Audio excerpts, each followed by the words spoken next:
Assalamualaikum warahmatullahi wabarakatuh. Kami dari kelompok 7 yang beranggotakan 1. Aprianto, yang kedua Amanda Nurul, yang ketiga Agnes Omi, dan yang keempat saya sendiri Huja Alfiah. Kami di sini akan presentasi dengan judul Geostrategi. 1. Pengertian geostrategi. Geostrategi merupakan masalah penting bagi setiap bangsa karena tiap bangsa yang sudah atau yang telah menjadi warga negara membutuhkan strategi di dalam memanfaatkan wilayah negara, yakni sebagai ruang hidup nasional untuk dapat menentukan kebijakan, sarana, serta sasaran perwujudan kepentingan, serta tujuan nasional dengan melalui pembangunan sehingga bangsa tersebut tetap eksis di dalam arti ideologis, politis, ekonomi, dan sosial budaya. Geostrategi Indonesia dirumuskan dalam wujud ketahanan yang berarti suatu kondisi di mana suatu bangsa yang berarti keuletan serta ketangguhan yang mengandung kemampuan di dalam menghadapi segala ancaman. Geostrategi pada Indonesia ialah sebuah strategi di dalam memanfaatkan suatu konsentrasi geografi negara Indonesia untuk bisa dapat menentukan kebijakan dan juga sarana untuk kemudahan bisa mencapai tujuan nasional bangsa Indonesia. Yang kedua, tujuan geostrategi Indonesia. 1. Tegak hukum serta ketertiban. Yang kedua, terwujudnya kesejahteraan serta kemakmuran geostrategi Indonesia. Yang ketiga, terselenggaranya pertahanan serta keamanan. Yang keempat, terwujudnya keadilan hukum dan keadilan sosial. Yang kelima, adanya kesempatan rakyat untuk mengaktualisasikan diri. Fungsi geostrategi Indonesia. 1. Ketahanan pada aspek politik. 2. Ketahanan pada aspek ekonomi. 3. Ketahanan pada aspek sosial budaya. 4. Ketahanan pada aspek pertahanan keamanan. 5. Ketahanan pada aspek ideologi. Sifat geostrategi Indonesia. A. Manunggal. Di dalam pembangunan suatu ketahanan nasional, adanya kesatuan yang mempunyai sifat komprehensif integral. B. Mawas ke dalam, ditujukan ke dalam diri bangsa serta negara sendiri disebabkan karena bertujuan untuk mewujudkan hakikat serta sifat nasionalnya. C. Kewibawaan, memiliki tujuan untuk mewujudkan kewibawaan nasional serta harus diperhitungkan pihak lain. D. Berubah menurut waktu, memiliki sifat dinamis serta bisa atau dapat berubah sesuai situasi serta kondisi bangsa. E. Tidak membenarkan sikap adu kekuasaan serta adu kekuatan, dapat dipandang yakni sebagai suatu alternatif lain dari konsepsi yang menggunakan adu kekuasaan serta kekuatan yang masuk dianut oleh negara-negara maju lainnya. F. Percaya pada diri sendiri, dikembangkan serta ditingkatkan dengan berdasarkan sikap mental percaya pada diri sendiri. Suatu bangsa yang merdeka juga berdaulat harus percaya serta yakin bahwa ia dapat bisa atau mengurus rumah tangganya sendiri serta tidak bergantung pada bantuan luar.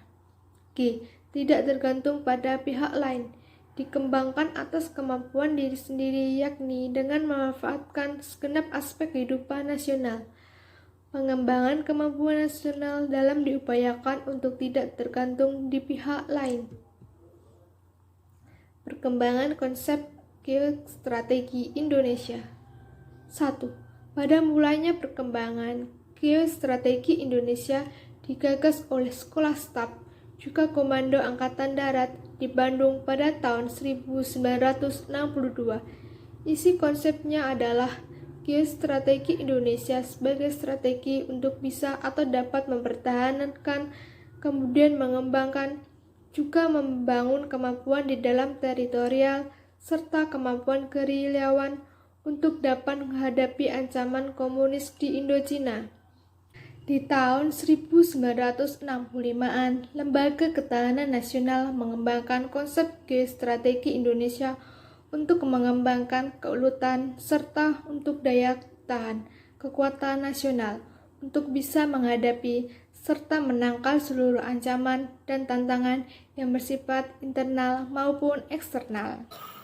Di tahun 1972, kemudian Lembaga Ketahanan Nasional melaksanakan pengajian tentang geostrategi Indonesia yang lebih sesuai dengan konstelasi Indonesia, sehingga kemudian geostrategi Indonesia itu sebagai metode untuk bisa mengembangkan potensi dari ketahanan nasional tersebut dengan pendekatan keamanan serta kesejahteraan, supaya tetap menjaga identitas, kelangsungan, serta integritas nasional supaya tujuan nasional bisa atau dapat tercapai. Terhitung sejak mulai tahun 1974, geostrategi Indonesia tersebut kemudian ditegaskan wujudnya di dalam bentuk rumusan ketahanan nasional, yakni sebagai kondisi, metode, serta doktrin di dalam pembangunan nasional. Komponen strategi Antagrad 1. Trigatra. Komponen strategi Trigatra ini yakni gatra geografi, sumber kekayaan alam, serta penduduk. Trigatra ini adalah kelompok gatra yang takibel atau juga bersifat kehidupan alamiah. Yang kedua, Pancagatra. Komponen strategi Pancagatra ini adalah gatra ideologi, politik, ekonomi, sosial budaya, serta juga pertahanan keamanan. Pancagatra ini adalah kelompok gatra intakibel atau in. Faktor-faktor geostrategi. Pertama, pengalaman sejarah perjuangan bangsa Indonesia di dalam mempertahankan negara kesatuan Republik Indonesia. Yang kedua, pengalaman negara sedang berkembang di dalam rangka pembangunan nasional, yakni dengan hasil ketidakseimbangan pembangunan fisik dan non-fisik. Yang ketiga, perang dingin pasca PBB 2, yakni antara Blok Timur merupakan negara sosialis, ketika itu melawan Blok Barat merupakan negara liberal, serta juga berkembang teori domino yang mengemukakan apabila salah satu negara tersebut masuk atau juga dikuasai oleh Blok Timur, maka kemudian tetangganya itu akan bergabung cepat ataupun lambat. Yang keempat, tantangan, ancaman, hambatan, serta juga gangguan pada periode pembangunan lebih kompleks, penuh ketidakpastian dibandingkan pada masa perang kemerdekaan. Selanjutnya, Asas Ketahanan Nasional Indonesia. 1. Asas kesejahteraan dan keamanan. Kesejahteraan serta keamanan tersebut bisa dapat dibedakan tetapi tidak dapat bisa dipisahkan serta juga merupakan kebutuhan manusia yang mendasar serta esensial, baik itu sebagai perorangan ataupun juga kelompok dalam kehidupan bermasyarakat, berbangsa, serta bernegara. 2. Asas komprehensif integral atau menyeluruh terpadu.